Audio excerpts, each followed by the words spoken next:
Today is a great, wonderful, amazing, incredible day, and I'll tell you why. Because it's a Dutch day. But not just a Dutch day. Dutch Cultural Day. How the Netherlands stopped working. Without further ado, let's get into this reaction. Let's go.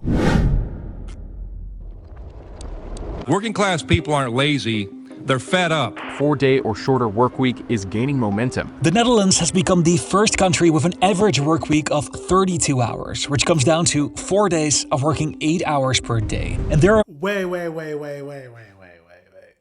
Do you guys only work 4 days a week? Oh, I need to move to the Netherlands today. I need to book my flight to the Netherlands today. Why are we not part of the EU? Because if we're part of the EU, I'd move to the Netherlands. What do you mean? Do you really... I'll continue watching because it's 4 days a week. Anyways. Amongst the happiest and richest nations in the world. Just see this. Just 13% of people cannot afford a holiday, whereas in Southern Europe, it's about a third or more. But only 13% of people can't afford a holiday. Does that mean the majority of the people that live in the Netherlands, you have the money to go on holiday every year and have a very good lifestyle? Apparently, Slovenia is not far behind. I didn't know that. Ireland, which is near the UK, I reckon Ireland's the same as the UK, 23%. Wow. Here's what nobody talks about. The Dutch can work short weeks because they're incredibly productive, but that productivity has been in decline for decades. Oh. They used to rank easily within the top 5 most productive countries, but now they struggle to be in the top 10, and that will likely drop further. Over the last decades, the productivity growth of the Netherlands compared to the US or EU has been unimpressive, but especially since 2009, it has been freaking disappointing. And that's especially since 2009. Now I'm trying to, in my head, think of what happened in 2009. That was like the financial crisis era. It's when I started university, actually. And we had a recession. So you didn't recover from the recession, clearly. Something happened during that time. The recession happened during that time, but something happened afterwards for you guys not to recover from that. That's interesting. Issue. If other countries grow faster than you will fall behind. Which makes me wonder, are the Dutch working short weeks at the expense of future generations? So I don't think it's the short weeks. I think it's other things that's affecting this. Because also the UK is also falling behind. Since we left the EU, you guys probably have heard about us. Our economy has just been... all economies have been falling and not doing very well, but ours, in particular, is doing pretty bad. And we left the EU, so that didn't help us. So, yeah, we're with you on that one. I'm curious to find out how shorter work weeks fit into the productivity problem and whether it's possible to work less while also keeping up with other countries. This is how the Netherlands works with hindsight. Many companies that try a 4-day work week, they say they'll likely keep them going. If the unions want a 4-day working week, they're going to have to allow businesses to invest in things like AI to pick up the slack from humans. Jobs might be lost, but they'll probably get their 4-day working week. So this turned out actually... You don't want to hear that. Can you imagine? Oh, you can do your 4-day working week, but we're going to employ AI for the 5th day. That is scary. AI anyway scares me in that sense for like people that are in employment and how businesses will end up replacing humans for jobs that humans would normally do. It's already happening. It's happening in every industry, but it's already happening. Like big, huge YouTubers, they used to employ like video editors. You can now get AI to edit your video. Do you know what I mean? So you would normally employ someone to do that for you, and now they're getting, it's going to end up being all industries are going to be impacted by AI. It's very scary. You don't want to hear that though. You can work 4 days, but we're going to employ AI to do the 5th day. what happens if AI is better than you? Then they're going to employ them for the for the fourth day, the third day, the second day, until you have no job. Be an incredibly eye-opening story. At the end of this video, I'll show you how shorter work weeks can actually help lower unemployment. They create jobs. They also help women enter the workforce. And I'll show how it made the Netherlands incredibly resistant to economic downturns. But there are also some important downsides, and some of them are very surprising and you will not see them coming. Before we get to the pros and cons of working short weeks, let's start with some context. In the 1950s and 60s, the Netherlands was rapidly industrializing. It was the norm to work 6 days per week, and employees averaged 45 hours. But the country was becoming So you were working very, very hard, 6 days a week. So you used to be a country that probably overworked its population. And Dutch people wanted to improve their quality of life. That's when they discovered natural gas, a major field in its northern provinces and one of the largest in the world. This started generating enormous revenues for the Dutch state, and this was invested into building the Dutch welfare system. So that's how you guys became one of the most wealthy European nations in the world. European, that doesn't make any sense. One of the most wealthy nations, period, in the world, not just in Europe, is natural gas. It tends to be the same with a lot of the countries. Like Norway, for example, they also got a lot of their wealth from that. Do you know what's funny? We also found massive reserves of natural gases in our North Sea, along with Norway. And Norway invested that said money into their economy and their people. Whereas the UK, what did we do? We sold it all to private contractors, private companies, private entities. And we didn't make a lot of... Well, we made a lot of money, but we didn't invest that money in the people. So we didn't benefit or see any of that growth, really. So, yeah, I'm a bit salty. If we pull up the average working hours in the Netherlands, we see that it has been trending down as far as the data goes back. But if we zoom in on this period here, the 1970s, we see the most drastic reduction. By the 1970s, gas had become a major pillar of the Dutch economy, and the world entered several oil crises. Gas had made other industries in the Netherlands less competitive, and it led to many people losing their job.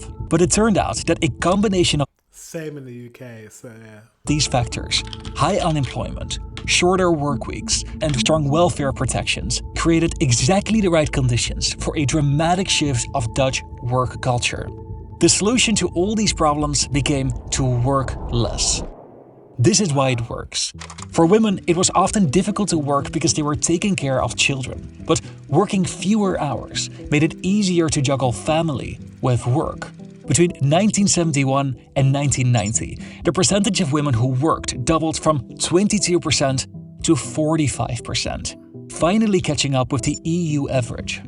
Dutch companies were creating more part-time jobs, and this had a surprising effect on unemployment. The number of people who were unemployed went down gradually between the mid-1980s and 2000. And this new part-time work culture had something to do with that. When people work part-time, the same amount of work is divided among more people. And as a result, it creates jobs, which is great if your country has high unemployment. But it also answered to a desire from within society to focus more on quality of life and spending time with family. People wanted to work less, and they got what they asked for. On this graph, it comes all together.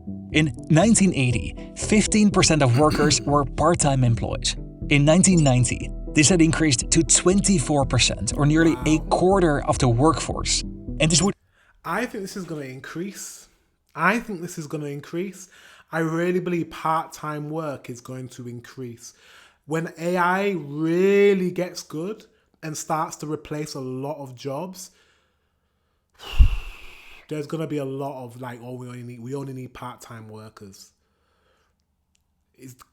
I don't know what's going to happen. I don't know if you guys have thought about this as well. I don't think we're talking about AI enough.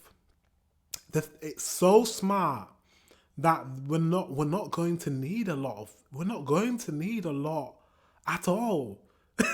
Like, we're not. I ask AI about legal advice. I ask AI maths problems, accounting problems.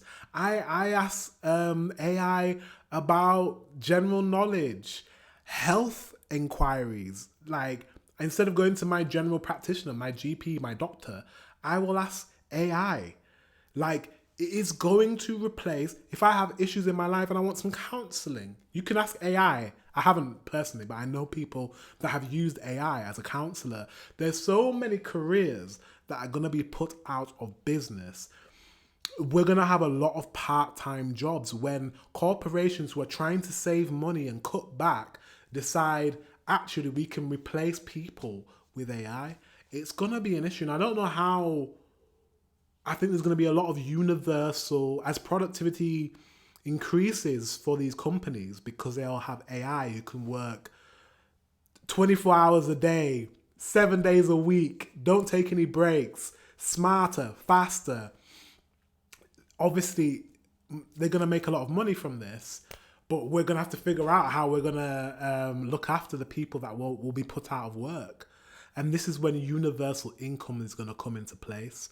They're already doing, I don't know what they're doing in the Netherlands, but in the UK, I don't know if you've heard about the digital ID.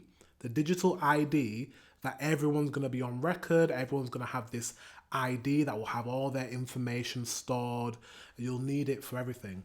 And I think that is because they're looking towards the future when everyone's going to be on this universal income because they're going to be out of work.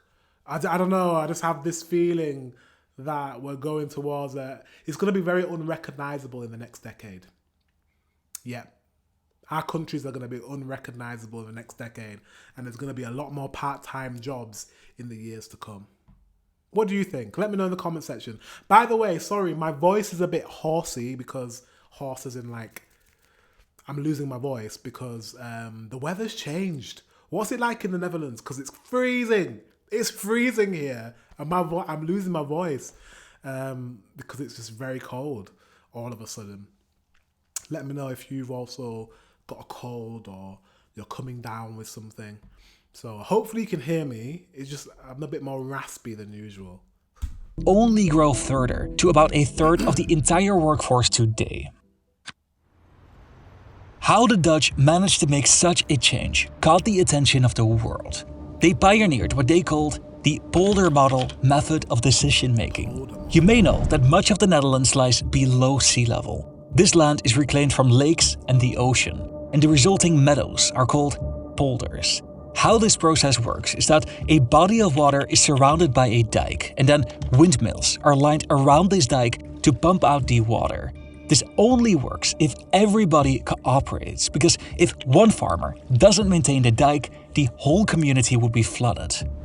This philosophy was applied to transform Dutch work culture. There weren't mass protests or strikes, but instead, employers, trade unions, and the government engaged in dialogue focused on compromise. For example, trade unions wanted fewer work hours, which employers weren't too keen on. But they agreed if trade unions would agree to lower wage growth. You win some, you lose some. And this approach to decision-making became synonymous with Dutch management in the 20th century. In a nutshell, this is how the Dutch came to work so few hours while also enjoying a high standard of living. They rely strongly on part-time employment, driving the average weekly work hours down. They now have by far the highest percentage of part-time employees in the world, with over a third of their total workforce. Wow. Where are we? We're not even on the list, I don't think. Portugal, Espanol, France, Finland, Mexico. Oh no, we are GBR, Great Britain. So we have a lot of part-time workers as well, but nowhere near what you guys have. And this is obviously considered as something positive for most people. So if you would ask anybody if they want to have a 3-day work week while also living in one of the countries with the highest standard of living, the answer is probably yes. But that is on an individual level. Is it actually a good thing for the country? Several countries are touting the idea of implementing a 4-day work week. It wasn't actually a 4-day week that people were after. It was more the value in the flexibility of their working hours. I just don't see British person. How this adds up to greater productivity for our country. The Netherlands is I think before, no. I think today, yes. Like I said, with AI, I think 4-day working week is looking increasingly like a thing that might happen around the world. doing great in most measures. They're amongst the richest, happiest, and most productive people in the world. It is arguably one of the best places to live, but you need to keep growing or you will lose this prosperity. And that's where the Dutch are struggling. They used to rank in the top 5 most productive countries, but now they're lucky to rank in the top 10, which is still great. But why is their productivity in decline? The Netherlands has stopped drilling in what is Europe's largest gas field in Groningen. One of the reasons is because they were phasing out the extraction from this large field of natural gas. The drilling has triggered many earthquakes which have damaged thousands of buildings. They did this for safety and environmental reasons, but since it used to be a major source of income for the Dutch state, it shows a negative effect on productivity statistics. One of the ways that countries can increase their productivity is by phasing out low productivity sectors, like simple manufacturing, and moving toward high productivity sectors, like finance or tech. But the Dutch already did this a long time ago. The Dutch economy now relies heavily on services sectors, where it's just more difficult to become more efficient. Its strong labor protections make the labor markets less flexible, and companies with a large part-time workforce tend to invest less in automation and training. And this is exposing a dark side of part-time employment. The Netherlands developed this system of working part-time when there was very high unemployment, but today the opposite is true. In the 1970s and 80s, this system of part-time work was great because it created jobs when many people were unemployed. But right now, a more pressing issue is labor shortages. The Netherlands has the highest rate of unfilled jobs in the world, with over... What? Really? Wow. Wow. We're not even on the list. I'll tell you why. There's not that many jobs in the UK. It's very hard to find a job in the UK. Very hard. 4%. This shows that the labor market is under pressure. Companies have difficulties finding workers, and you can look at this in two ways. So you could either say that there aren't enough people or there are too many jobs. And then the solution is too many part-time jobs. They've split too many of the hours up. To either grow the number of people living in your country or to lower the number of vacancies. If you want to increase the size of your population, you can do so by making it easier to have children. But take a look at childcare expenses. After Switzerland, the Netherlands has the highest cost of childcare in the developed world. Wow. If you have 2 kids attending daycare full-time, it costs 60% of a couple's average salary to pay just for these expenses. This is before taking government support into account, but still, it shows just how expensive it is in the Netherlands to raise a child. On top of this, the Dutch have made tremendous progress with including women in the workforce. Do you remember how they were trending below the EU average in the 1970s and 80s? Well, today they have the highest percentage of women that are working of any country in continental Europe. That's huge. They're far ahead of Eastern and Southern Europe, which is great for women who want to... Yeah, because it's culturally not a thing. Like, the more you go east, the less women are working, just in the world. Like, and the more you go west, the more women are working. Is it a good thing? Yes, because a woman should have the right to work. Is it a good thing for productivity of a country? I don't know, actually. Because then you got the family unit and then someone needs to stay at home to look after the child. But if you're both working, pardon me, I'm so sorry. If the man and the woman are both working, then they need childcare. Childcare costs money. Included into the labor market, but this new economic model that requires both partners to work adds another reason for young families not to have more children. So to tackle these labor shortages, the best solution is probably not to have more kids. And another way that you can grow your population is through immigration. But that's a whole new can of worms that I'm not going to open in this. It is. See, it is a whole new can of worms. Because we're not having kids. We're not having kids. We're not. My generation, the millennials, we're not having kids. The Gen Zs, they're definitely not having kids.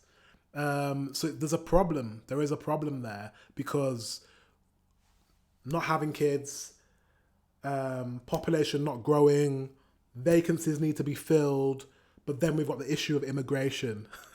And that's on the agenda at the moment. You know, all the governments are really talking about that and pushing this. The immigrants are the problem, and that's the reason why X, Y, Z. So then we have that pushback. So then what do? We're not having kids. We need people to fill vacancies, but we don't want immigrants. That's not a good predicament to be in. It's not. So that brings us to the second solution. You could lower the number of vacancies. If you spread the total amount of work between fewer people, you reduce the number of jobs. Full-time jobs. But that means reversing a historical trend. The Dutch started working fewer hours through part-time employment, in part to tackle high unemployment figures in the 1970s. And today, unemployment is very low and the country needs fewer jobs. Or more people. But this large part-time workforce also has substantial benefits. During the 2008 financial crisis, for example, it helped unemployment figures in the Netherlands to rise substantially less than the EU average. It turned out that part-time employees acted as shock absorbers. Companies could more easily reduce the number of hours that they worked instead of having to fire them. A Harvard study showed that cutting work weeks reduce burnouts and makes workers happier, more productive, and more committed to their employers. Employee satisfaction has improved, and half of the UK businesses we surveyed reported that they've enabled a 4-day work week for some of all their full-time employees. Apparently in the UK we're trying to implement what you've done in the Netherlands. I didn't know that. I haven't worked in the UK for a few years, so I didn't know that. Employee sickness has reduced.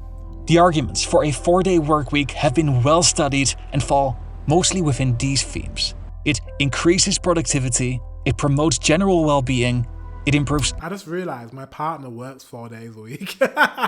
So what am I talking about? Yeah, we are clearly implementing that more in the...